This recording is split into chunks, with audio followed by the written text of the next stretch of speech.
একজন ব্যক্তি ছিল যার ধন ঐশ্বর্যের কোনো কমতি ছিল না। এক সময় মনের মধ্যে আকাঙ্ক্ষা এসেছে, বৃন্দাবন যাব, বৃন্দাবন গিয়ে বৃন্দাবনের এক সাধুর কাছ থেকে আমি দীক্ষা নিয়ে আসবো একবার। বৃন্দাবন রওনা দিয়েছে, মা শুনো মনোযোগ সহকারে, বৃন্দাবন রওনা দিয়েছে।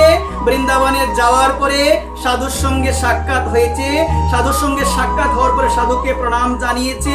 প্রণাম জানানোর পরে সাধুকে বলছে, আমি এসেছি, আপনি আমাকে দীক্ষা প্রদান করুন, আপনি আমাকে দীক্ষা প্রদান করুন। তখন সাধু বলছে, দেখো আমি যে তোমাকে দীক্ষা প্রদান করব, তোমার কি যোগ্যতা আছে?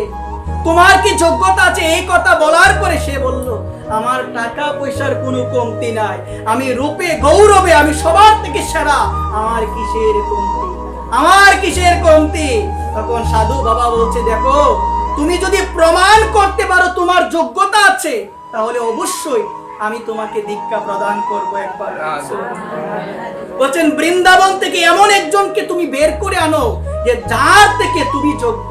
তুমি যদি এইরকম কাউকে বের করতে পারো, যে বৃন্দাবনের মধ্যে এমন কাউকে বের করতে পারো যে এর থেকে তুমি যোগ্য, তাহলে আমি তোমাকে দীক্ষা প্রদান করবো।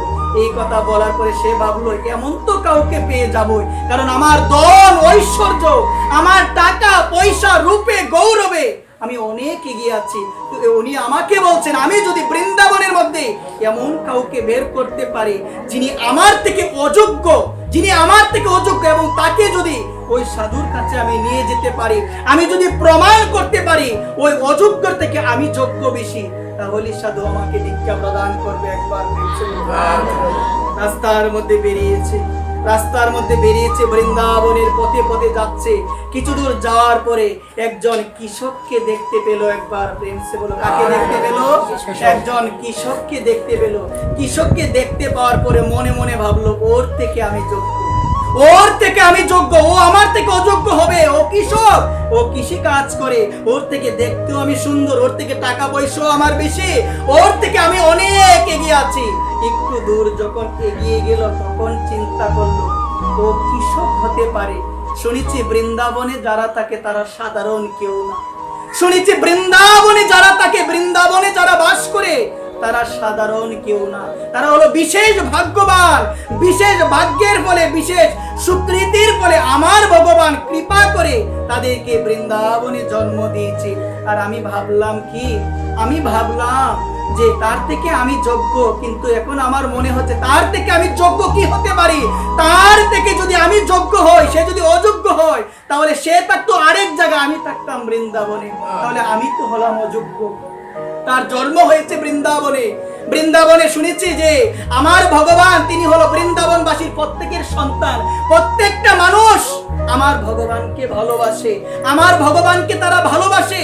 রুটি বানাচ্ছে, রুটি বানানোর পরে তুলসী পত্র দিতে হয় না, এমনি দিয়ে দে, নিজের সন্তানকে এমনি দিয়ে দে। চিন্তা করলো, আমি ভেবেছিলাম তার থেকে আমি যোগ্য হব, কিন্তু এখন মনে হচ্ছে আমি অযোগ্য। চলে গিয়েছে, একদিন চলে গিয়েছে, একদিন চলে যাওয়ার পর দ্বিতীয় দিন আবার বেরিয়েছে রাস্তার মধ্যে। আবার যখন রাস্তার মধ্যে বেরিয়েছে, কিছু দূর যাওয়ার পরে মা একটা কুকুরকে দেখতে পেয়েছে একবার। কুকুরকে দেখতে পাওয়ার পরে মনে মনে ভাবলো, এই কুকুর থেকে আমি হলাম শ্রেষ্ঠ। এই কুকুর, তার জন্ম হয়েছে পশুকুলে, সে হলো অযোগ্য, আমি হলাম যোগ্য, মানব কুলে আমার জন্ম হয়েছে। এই কথা বলে যখন কুকুরের নিকট যাবে মা মনে মনে চিন্তা করলো। কি চিন্তাটা কেন আসে গো মা? প্রসাদ সেবা করছে, প্রসাদ সেবা করতে করতে আমাদের দেখবেন মনের মধ্যে একটা পরিবর্তন আসে, আগের মতো রাগ থাকে না। এমনিতে আমিষ আহার গ্রহণ করলে দেখবেন আমাদের মেজাজটা কিন্তু অনেক অন্যরকম থাকে। আর আপনি যতই ভগবানকে ভোগ নিবেদন করে প্রসাদ আপনি সেবা করবেন, গ্রহণ করবেন, দেখবেন আপনার আগের থেকে অন্যরকম একটা পরিবর্তন আপনার মধ্যে চলে আসবে একবার। প্রেম আজকে সে ভাবলো আমি কুকুর থেকে শ্রেষ্ঠ। কুকুরের কাছে গেল, যাওয়ার পরে ভাবলো আমি যদি শ্রেষ্ঠই হতাম, আমি যদি শ্রেষ্ঠই হতাম, তাহলে জন্ম তো আমার বৃন্দাবনে হতো। কুকুর কুলে জন্ম নিয়েছে, পশু কুলে জন্ম নিয়েছে, কিন্তু জন্মটা তো কোনো সাধারণ জায়গায় হয় নাই গো, হয়েছে কোথায়? বৃন্দাবনে। শুনেছি সাধুর মুখে, বৃন্দাবনে যারা জন্মগ্রহণ করে তারা কেউ সাধারণ নয় একবার। প্রেম সে বলো। এই দিনটাও চলে গিয়েছে। কয়দিন গেল সবাই বলো? 2 দিন চলে গিয়েছে। 2 দিন যাওয়ার পরে তৃতীয় অনেকগুলো দিন আবার বেরিয়েছে। আবার বেরোনোর পরে কিছু দূর যাওয়ার পরে বৃক্ষ দেখতে পেয়েছে। বৃক্ষ দেখার পরে ভাবলো ওই বৃক্ষ তো চলাফেরা করতে পারে না, আমি মনে হয় এই বৃক্ষর থেকে শ্রেষ্ঠ। একবার প্রেম সে বলো। কিন্তু মনে রাখো, বৃন্দাবনের তরুলতা, সবাই বলে কৃষ্ণ কথা, আমি মানব হয়ে ঘুমে রইলাম অচেতন। আমি মানব হয়ে ঘুমে রইলাম অচেতন।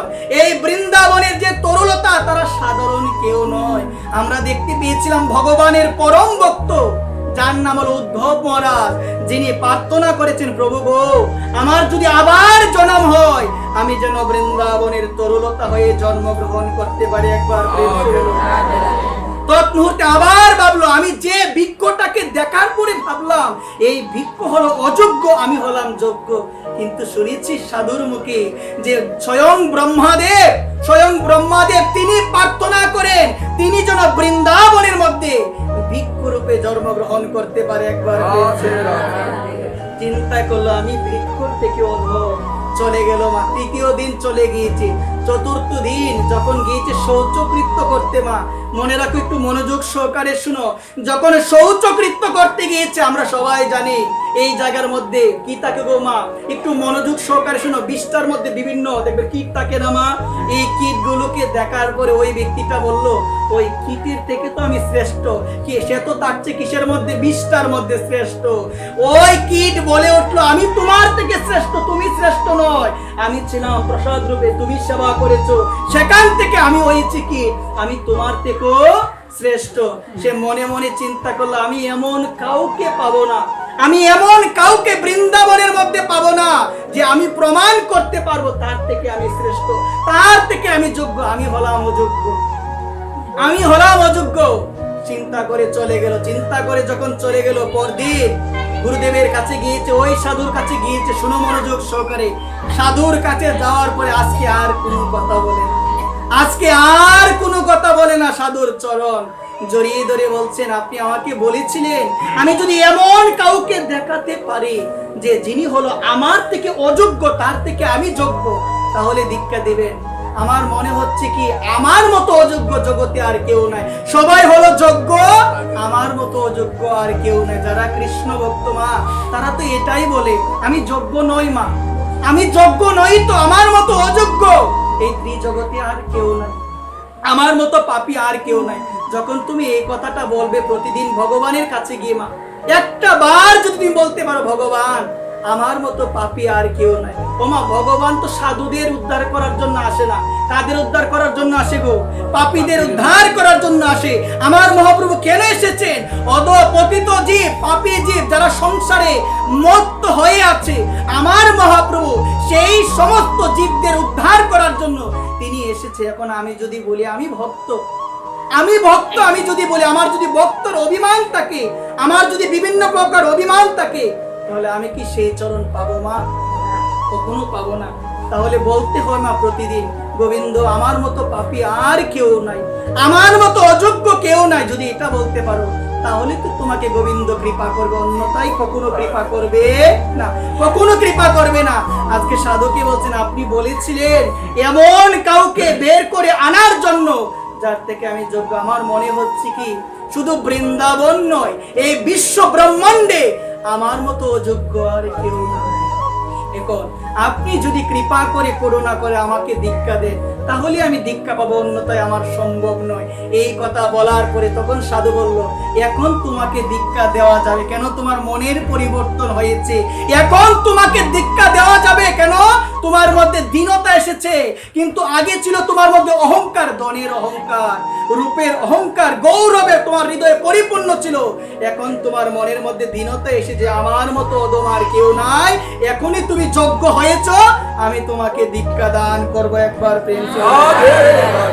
নিজেকে যে যোগ্য বলে, যোগ্য সে কখনো হতে পারে না। যে বলে আমার মতো অযোগ্য জগতে আর কেউ নাই, সেই তো হলো আসল যোগ্য, সেই তো হলো কৃষ্ণ ভজনের আসল যোগ্য। এখানে সকলের চরণে আমার নিবেদন, সকলের চরণে আমার এই নিবেদন, একটু মনোযোগ সহকারে কথাটাকে বোঝার চেষ্টা করো। সর্বদা ভাববে, আমার মতো পাপী আর কেউ নাই, আমার মতো অধম এই ত্রিজগতে আর কেউ নাই। আমরা বলি এই ধরনের কথা,